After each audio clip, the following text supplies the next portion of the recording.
여러분 잘 아시는 내용이죠.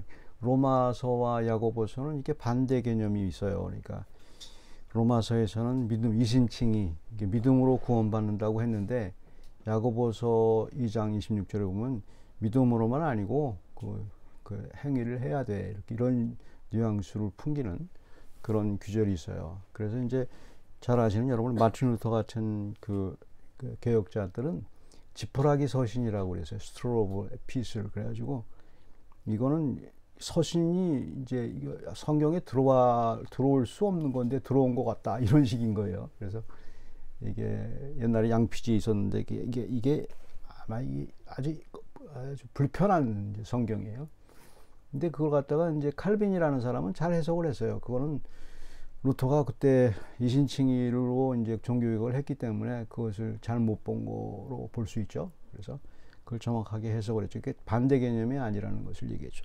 그건 좀 조금 어려운 말이 되는데 이제 이걸 이제 쉽게 이제 풀게 되면 우리들에게 쓰는 말 가운데 이제 여러 가지로 이제 그 우리 예화를 들게 되죠. 여러분 많이 들으셨을 거예요. 이제 하나님이 이제 내가 하나님 손을 잡은 게 아니고 하나님이 내 손을 꽉 잡고 가는 거다. 이런 이제 표현을 많이 쓰죠. 이게 굉장히 놀라운 표현이에요. 그러니까 예를 들어서 이제 신학적인 논쟁이 많죠. 내 자유의지가 어떠냐, 하나님이 주권이 어떠냐, 막 싸워요. 그래서 이제 서로 이제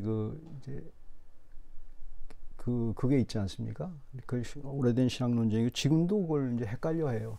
근데 쉽게 표현하게 되면 어린아이 손을 이제 우리 어른이 이렇게 잡고 걸어가게 되면 어린아이의 그 자유의지가 있는 거 아니에요. 벗어나고 싶기도 하고 같이 가기도 싶기도 하고 그렇지 않습니까? 그래도 꽉 잡고 가는 거예요. 자유의지를 무시한 게 아니에요. 무시한 게 아니고 하나님이 끌고 가는 거예요. 하지만 내게 좋은 길로 끌고 가는 거죠. 근데 어린아이는 그걸 잘 모르죠. 어떨 땐 좀 이상한 데 끌고 가는 것 같고 그러니까 이제 그렇게 힘들게 되죠. 그래서 이제 그렇게 해석을 하면 돼요. 이제 그걸 갖다가 조금 어려운 말로 표현을 하면 이제 자유의지나 인간의 책임과 그다음에 하나님의 주권과 그걸로 표현할 수도 있지만 또 다른 걸로 신학적인 논쟁으로 표현하게 되면 일반 은혜, 이제 하나님이 우리에게 주시는 인간들에게 주신 은혜 가운데 두 가지 은혜가 있어요. 나누게 되면 일반 은혜가 있고 특수 은혜가 있어요. 특별 은혜가 있어요. 일반 은혜라는 건 어떤 거냐면 하나님이 악인과 선인에게 골고루 비와 눈을 내려주신다는 성경이 있잖아요. 악인이라고 해서 눈 안 내리기도 하고 안 내리고 그러는 게 아니고 선인이라고 해서 좋은 것만 주는 게 아니고 똑같이 주는 게 있어요. 그래서 그걸 보게 되면 악인이라 할지라도 잘 사는 사람 많고 그다음에 악인이라 할지라도 우리 어떤 면에서 믿는 사람보다 더 성품이 좋은 사람도 많고 그렇잖아요. 일반 은혜가 있기 때문에 그래요. 근데 그 사람들은 몰라요. 일반 은혜가 하나님 모든 사람에게 공평하게 어떤 면에서는 좀 도토리 키재기 같지만 좋은 성격도 주고 나쁜 성격도 주고 이렇게 일바로 줬어요. 하나님이. 그래서 일반 은혜를 줬어요. 근데 이제 그 다음에 우리들에게는 믿는 은혜를 주신 거예요. 그럼에도 불구하고 거기다가 우리도 그렇다고 해서 예수 그리스도를 믿는 은혜, 간단히 말해서 그렇다고 해서 이제 믿는 사람들이 일반 은혜, 세상 사람들이 준 은혜를 무시하면 안 돼요. 그럼 무시하는 사람이에요. 자기에게도 일반 은혜가 있어서 그걸 사용을 해야 돼요. 그래서 이제 믿는 사람들이 약간 좀 무식해질 수 있는 게 그래서 그래. 일반 은혜를 무시해요. 그러니까 이제 일반 은혜라는 건 쉽게 생각을 해서 학문도 일반 은혜고 그다음에 좋은 성품도 일반 은혜고 책도 일반 은혜예요. 책도 아무리 사악한 책이라 할지라도 어떤 경우에 일단 이게 기독교에서 금서라고 말하는 것 중에서도 일반 은혜가 많아요. 거기서 지혜가 많거든요. 하나님이 주신 은혜예요. 그게 뱀처럼 지혜로라는 말이 그거잖아요. 뱀과 같은 거라 할지라도 하나님이 지혜가 있어요. 그걸 뽑아내면 돼요. 근데 그걸 뽑아내지 못 자신이 없으니까 자꾸 그건 뭐 사탄의 서적이다 그러고 그렇지 않습니까? 이제 오늘날 많이 나오는 게 이제 진화론에 대한 책들이 많죠. 그다음에 프로이드에 대한 책들이 많잖아요. 그런데 기독교계에서는 그걸 아주 정통 보수 쪽에서는 아주 싫어해요. 그걸 입에 담는 것도 이단처럼 생각하기도 그러는데 지금 그래서 무식해졌어요. 정통 기독교가 일반을 무시해서 그래요. 프로이드나 진화론, 다윈 같은 거는 막스 같은 거는 세 가지는 모르면 안 돼요. 거기서 은혜를 발견해야 돼요. 거기서 발견할 수 있어야 돼요. 그게 이제 믿는 사람들의 실력인데 그게 발견을 못하니까 자꾸 이상한 얘기를 샤머니즘으로 간단 말이에요. 그래서 이렇게 무식해지는 거예요. 이게. 그래서 그게 이 무식한 짓을 또 해요. 그 사람들은 무지해서 그렇죠. 어쨌든 여기서 이제 우리가 알아야 될 게 하나님이 내 손을 잡고 가시는 하나님을 인식하는 게 굉장한 은혜가 돼요. 그것을 인식하고 그게 굉장히 힘이 되거든요. 그리고 삶을 이길 수 있는 굉장한 놀라운 힘이 생겨요. 근데 그게 확 와 닿아야 돼요. 근데 닿지가 않는단 말이에요.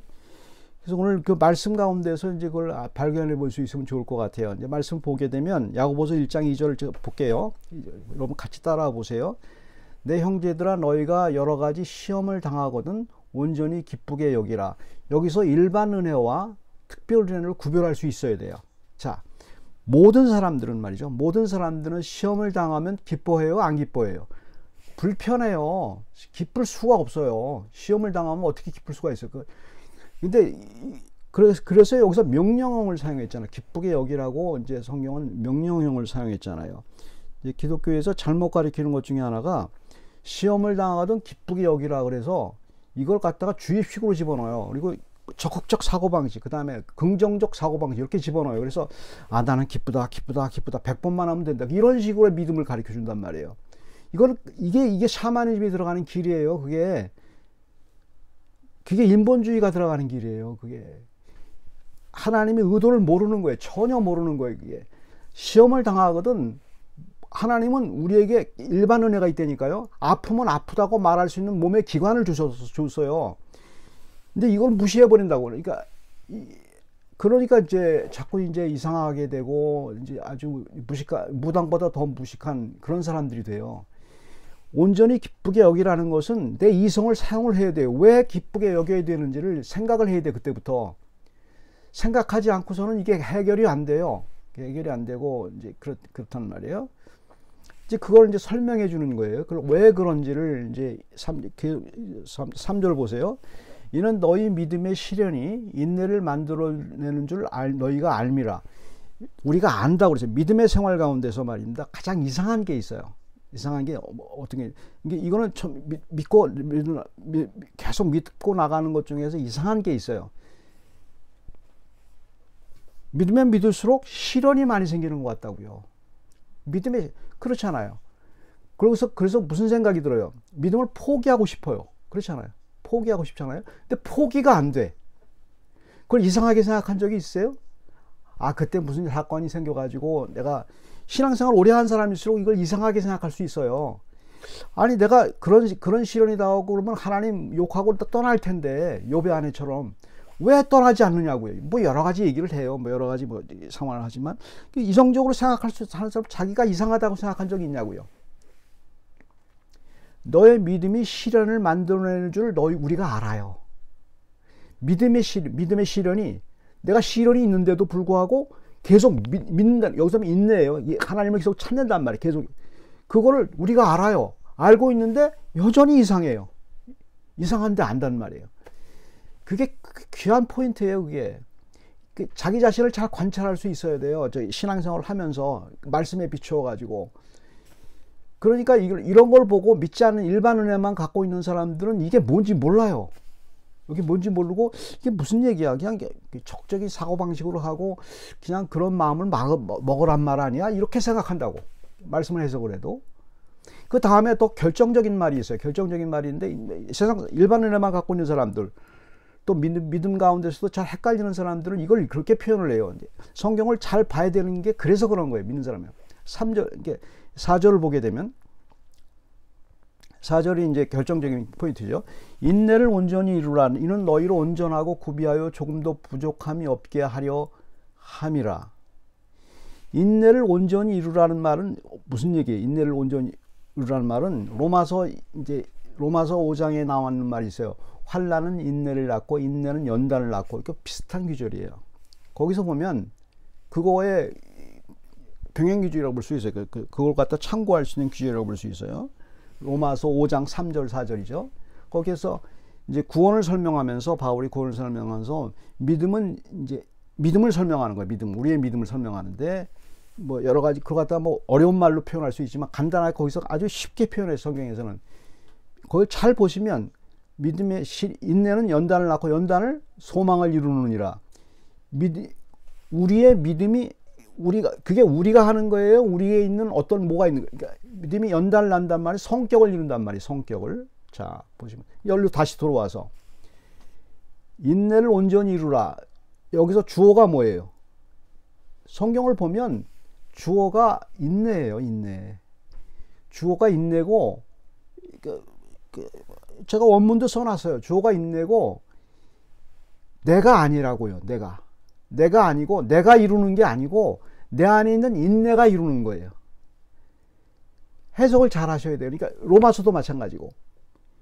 내가 인내를 이루는 거고, 물론 내가 이뤄요. 이게 성경의 표현을, 하나님이 내 손 잡고 있으면 나도 잡고 있는 거와 마찬가지죠. 나의 자유의지가 없는 게 아니에요.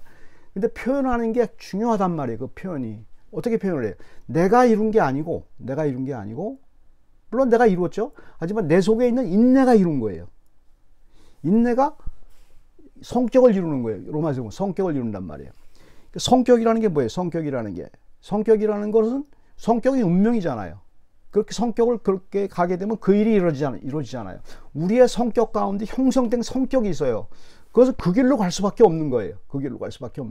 믿을 수밖에 없는 거예요. 그래서 여기서 확신이 생기는 거예요. 확신이. 그걸 보고서 성경에서 내가 하고 있는 행동을 보고 성경을 보니까 확신이 생기는 거예요. 내가 구원받았구나. 확신이 더 생기는 거죠. 그냥 내가 힘든 것 같고 시련이 이루는 것 같고 결국 믿음의 그 선한 싸움을 못할 것 같고 결국은 내가 실패할 것 같고 결국은 내가 하나님을 떠날 것 같고 지금 내가 이렇게 사는 게 하나님 보시기에 좋지 않을 거야. 이게 하나님이 나 싫어할 거. 그럼 무슨 생각을 하다 할지라도 결국은 하나님이 이룬다는 걸 알아요. 그게 왜? 하나님이 하시거든요. 하나님 내 속에서. 그걸 이게 내가 하는 게 아니구나를 알게 되는 거예요. 그래서 이제 믿음이라는 것이 내가 행동을 하는 것이 여러 가지 이제 부족한 게 있어요. 믿음의 행동이 이제 사람들은 이제 우리에게 지적질하는 게 윤리를 자꾸 지적질하잖아요. 일반 은혜를 갖고 얘기하죠. 하지만 우리의 마음 가운데는 그게 완전히 이루어지지 않고 내가 죄 짓는 게 많고 여전히 죄를 짓는 게 있기 때문에 그게 불편하다고요. 나 이거 아닌 것 같단 말이에요. 세상 사람이 지적질을 하니까 세상 사람은 그것밖에 못 봐요. 그러나 여전은 하나님이 내 안에 있는 하나님이 결국은 승리한다는 걸 아는 거예요. 성경을 보고 내가 행하고 있는 인내를 보고 나는 인내가 하나도 없는 사람인데 그렇게 가고 있잖아요. 어린 아이도 알아요. 그거는 인내라는 것이 하나님이 그 인내를 사용하시는 방법이 이제 여러 가지가 있는 거죠. 그래서 그 인내가 이루어지는 거죠. 완전히 하나님이 하시는 일이에요. 그러니까 이제 우리가 확신을 가져도 되는 게 지금 아무리 여러 가지 힘든 일이 생기고 여러 가지 모순적인 게 많잖아요. 엄청 많아요. 삶에 있을 때는 모순 덩어리예요. 모순 덩어리고 어떻게 해야 될지 모르고 이제 그런 그 갈림길에 있게 되는 경우도 많고 이제 기쁜 일도 있지만 슬픈 일도 많고 그렇잖아요. 전체적으로 봤을 때는 세상 사람들이 많은 게 전도서도 이제 그 일반어를 말한 거니까 허무하게 되고 그렇게 되죠. 하지만 우리가 소망이 있는 것은 내가 하나님이 나를 잡고 있구나. 내가 아무리 이제 시험을 만나서 기쁘지 않다 할지라도 기쁜 마음이 없다 할지라도 하나님이 나를 붙잡고 있고 그 확신 속에 가고 있구나. 그거에 조금 내 마음이 접촉이 됐을 때 그때 믿음이에요. 그때 내가 필링이 생기는 거예요. 그때 하나님이 계시구나. 근데 이게 또 사라져요. 말씀이 있을 때고. 그래서 맨날 말씀을 봐야 되고 말씀을 봐야 되는 거예요. 그러니까 우리는 육을 입고 살고 있기 때문에 기쁘지 않아요. 시험이 당하면. 하지만 이걸 어떻게 기뻐해야 돼? 그게 기도고 그게 묵상이고 그게 말씀이에요. 그러다 보면 하나님이 나에게 이게 하나님이 진짜 계시구나. 그것만 알아도 굉장한 영적인 기쁨이 생기는 거죠. 결국은 나를 승리하게 하는구나. 이제 그거를 알게 되는 거죠. 그렇게 살도록 우리를 창조했어요. 하나님이. 다른 사람과 다르게 예수 그리스도를 믿는 사람들은 그렇게 만드셨어요. 우리 하나님이 그런 성격을 주셨단 말이에요. 예수 그리스도 외에는 다른 그렇게 이렇게 생각하는 사람들이 없어요. 이 세상에. 그래서 예수가 중요한 거예요. 유대인들이 이렇게 생각하겠어요. 성경을 발로는 그 예수 안 믿는 여러 가지 이단들이 이렇게 생각하겠어요. 그렇게 생각 안 해요. 믿는 사람, 예수 그리스도 믿는 사람만 그렇게 생각을 해요. 왜? 예수 그리스도가 있다는 걸 우리가 몰라요. 예수 그리스도가 느껴지지가 않으니까 하지만 그게 분명하다는 걸 알게 돼요. 그리스도를 통해서 우리를 이끈다는 사실을 안다는 말이에요. 같이 기도하겠습니다. 사랑의 하나님, 저희가 여러 가지 시험을 당하고 연단을 당할 때마다 이제 저희 마음이 불편하고 힘들고 어색하고 힘도 안 나고 그럴 때가 많습니다. 하지만 주께서 결국은 말씀으로 우리를 치유하시고 치유한다시는 것이 우리 안에 계신 예수 그리스도께서 성령으로 인도하셔서 저희가 하나님의 그 음성을 듣도록 하시는 순간 우리에게 이미 치료가 이루어지시고 하나님이 함께 하시는 확신 가운데 걷게 됩니다. 하나님 이 확신을 꼭 잡고 갈 수 있게 해주시고 여러 가지 세상에 일어나는 일로 저희가 속지 않게 해주시고 시험당하고 기쁜 일이 일어나지 않을 때마다 마음을 다잡아 먹고 주님이 손에 붙잡혀 있다는 사실에 대한 인식이 분명해질 수 있도록 저에게 은혜를 주시옵소서. 감사합니다. 예수 그리스도 이름으로 기도드립니다.